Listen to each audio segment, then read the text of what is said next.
د غرغښت پښتنو تاریخ شجره اونامتو خلګ. ګرانو دوستانو، پښتون 15000 کلن تاریخ چینل ته ښه راغلاست. نن زموږ ویډیو د پښتنو یو نامتو او تاریخي قبیله غرغښت پښتنو په اړه به وي. نو راځئ چې ستاسو په خدمت کې تاریخي معلومات وړاندې کړو.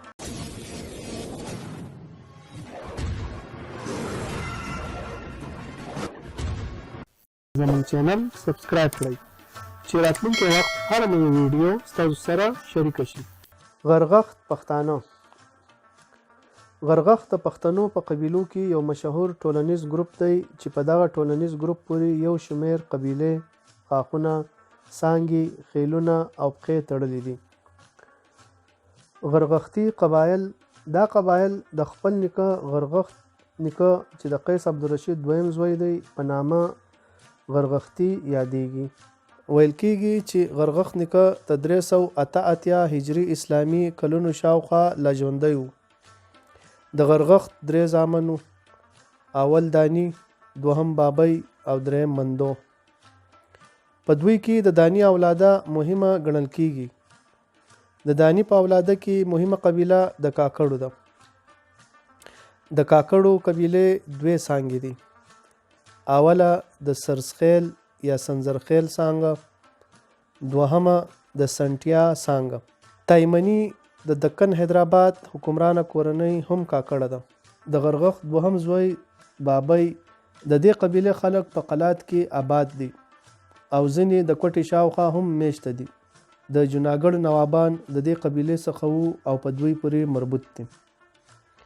درهم زوی مندو. د مندو اولاده په مندوخیل مشهوره ده. په پښتني عنعنه کې هم غرغښت یو خورا لوی پښتون او مشهور نیکه ګڼل کېږي. د دې عنعنې تصدیق په بارنیو مورخونو کې ابوالفضل علامي 1006 هجري چې د مغولي واکمن جلال الدین محمد اکبر د دربار نامتو مورخ اکبر او د شیخ مبارک ناګوري زوی او د مغولو د دربار د ملک الشعرا ابوالفیض فیضي ورور دی او په دې ډول سره کوي. په پښتنو کې 4 رونه بیټنۍ، غرغښت، کرلاڼه او سړبند ډیر مشهور نیکونه دي. د تاریخي روایتونو پر بنسټ غرغښت د 388 هجري کال په شاوخوا کې ژوندي وو.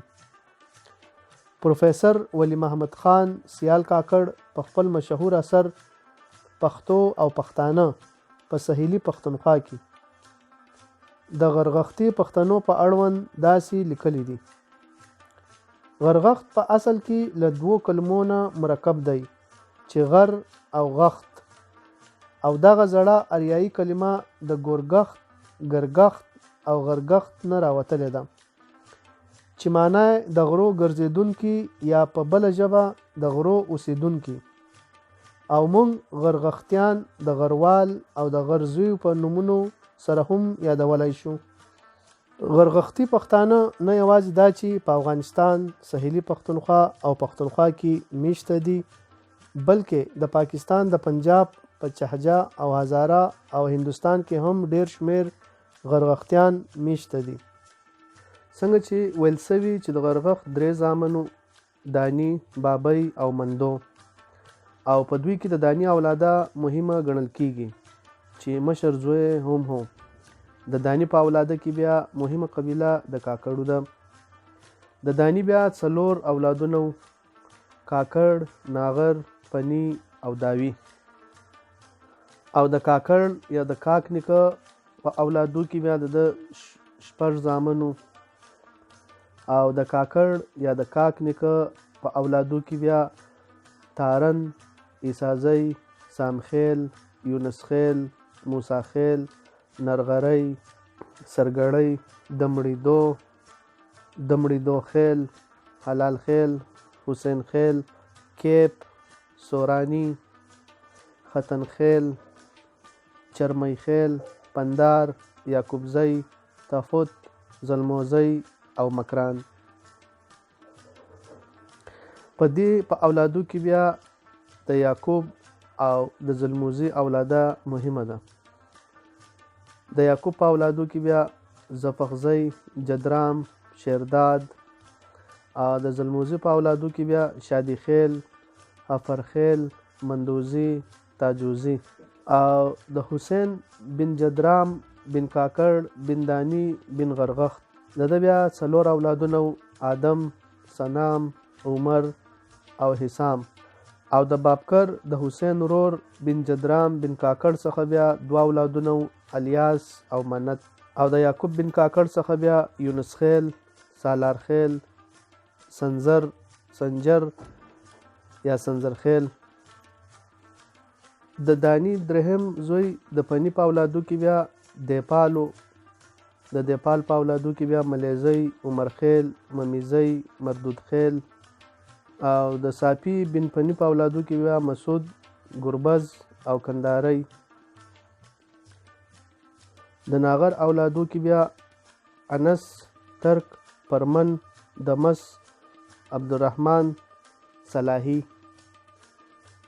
د دانی مشر زوی د کاک نیکه یا د کاکړ 2 څانګې دي.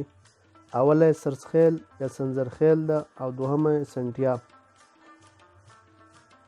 او د دواړو څانګو څخه ډیرې څانګې او ضلعې هم جوړې شوي دي. دا خلک د کوټې ډویژن په 4 سر ضلعو کې پراته دي. یو څه د هزارې په ضلع او څه په قندهار او هرات کې هم شته. د شرقي پنجاب د کوهانا او خورجه په قصبو کې او څه په بلندشار کې هم کاکړ استوګن دي او څه په حیدرآباد دکن کې هم شته.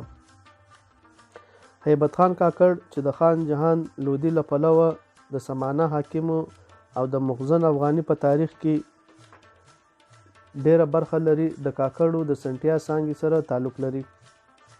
او موسی خیل د غزنی په ولایت کې د اندړو سره چې اوسیږي او لوی مجاهد نجم الدین اخونزاده صاحب د هډې هم موسی خیلو. د دانی دوهم زوی ناغر وړه قبیله ده، اوس د کسی په ټبر کترانو کې ورګډه ده. د پښتنو یو مورخ د سولت افغاني مؤلف زرداد خان هم د دې قبیله غړی دی. د دانی درهم زوی پنړی هم د کاکړو ورور دی او وړه قبیله ده. د پنړو ځینې خلک په افغانستان کې او څه د سوکنو سره نږدې او څه په حیدرآباد دکن کې استوګن دي. د شجرو څخه ګدون هم د غرغښتو یوه څانګه ده او په وروري کې ګدون، موساخیل او صافي سره نږدې دي. او نور ورونه هم شته، خو ګدون د مخکې څخه د خاخیخیلو په ګند کې شامل شو او د مهاجرت په وخت کې هم د هغو سره ملګري. او د شیخ ملي په ویش کې د مځکه دغه برخه ورسېدله چې اوس پر پراته دي. ګدون یا جدون 2 اولادونه سالار او منصور. د سالار په اولادو کې بیا مستخوازي، اتوزي او سلیمانزي. او د منصور په اولادو کې بیا متیزي، دولتزي او خورزي. د غرغښت شجره. غرغښت د قیس عبدالرشید دوهم مشر زوی و. د غرغښت نیکه 3 اولادونه دانی، بابی او مندو. د دانی په اولادو کې بیا کاکړ، ناغر، پڼي او داوی. د کاکړ او پڼي په اولادو کې بیا ګدون، موساخیل، صافي او مشواڼي. او د داوی په اولادو کې بیا دومړ، هومړ، خوندي. په مجموعي ډول د غرغښتي پښتنو په ټولنیز ګروپ کې د لاندني قبیلې ډېرې مشهورې دي: صافیان، کاکړ، پنړي، موساخیل، سنځرخیل، ګدون، ناغر، داوی، دومړ، هومړ، خوندي، ګدون یا جدون، دانی، بابی، مندوخیل، پڼي، دیپال، ملیزي، بابکر، لودین، مشواڼي. د غرغښت پښتون نامتو خلګ: میاں عبدالحکیم صاحب، مشهور پنانا صاحب، د پښتو ژبې ستر لیکوال او محقق ارواښاد علامه عبدالحی حبیبي، پښتو ژبې نامتو شاعر پیر محمد، سهیلي پښتونخوا نامتو لیکوال او مورخ پروفیسر ولی محمد سیال، ملا بورجان، ډاکټر صادق فطرت مشهور پناشناس، نواب بهادر خان د جوناګړ نواب 1851 عیسوي میلادي، غازی محمد عثمان خان 1890، غازی میر زمان خان. په دغه چینل کې ستاسو په خدمت کې د پښتنو 15,000 کال تاریخ، کلتور، د قبیلو شجره، تاریخي بادشاهان او ورسره نامتو خلکو په اړه به معلومات درکول کیږي. دغه ټولو معلوماتو لپاره زموږ چینل سبسکرایب کړئ چې راتلونکي وخت هر نوې ویډیو ستاسو سره شریکه شي.